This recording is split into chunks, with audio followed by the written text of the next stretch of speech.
டெஸ்க்டாப்க்கும் power பிஐ சர்வீஸ்க்கும் என்ன difference? Left side பார்த்தீங்கன்னா அதோட ஃபீச்சர்ஸ் எல்லாம் பார்க்க முடியும். அதாவது platform usage, cost, data.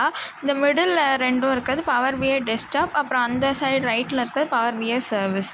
First feature வந்து பிளாட்ஃபார்ம். பவர் பிஐ டெஸ்க்டாப்பை பொறுத்த வரைக்கும் பிளாட்ஃபார்ம் இதில் வந்து விண்டோஸ் ஆப்.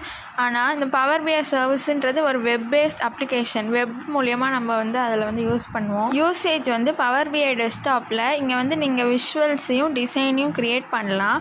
ஆனால் பவர் பிஐ டெஸ்க்டாப் எதுக்குன்னா ஷேர் பண்ணவும் கொலாபரேட் பண்ணுவோம். நம்ம க்ரியேட் பண்ண இந்த விஷுவல்ஸை ஷேர் பண்ண பவர் பிஐ சர்வீஸ் இருக்குது. காஸ்ட் பார்த்திங்கன்னா பவர் பிஐ டெஸ்க்டாப்பில் ஃப்ரீயாகவே யூஸ் பண்ணிக்கலாம். ஆனால் பவர் பிஐ சர்வீஸ் இது வந்து ஒரு வெப் பேஸ்டுன்றதுனால இதில் வந்து லைசன்ஸ் நமக்கு தேவை கொலாபரேஷன் ஷேர் பண்ணுறதுக்கு.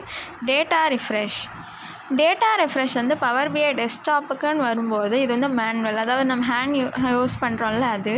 ஆனால் இங்கே பவர் பிஐ சர்வீஸில் இது வந்து ஷெட்யூல்டாக இருக்கும் அப்படின்ட்டு சொல்கிறாங்க.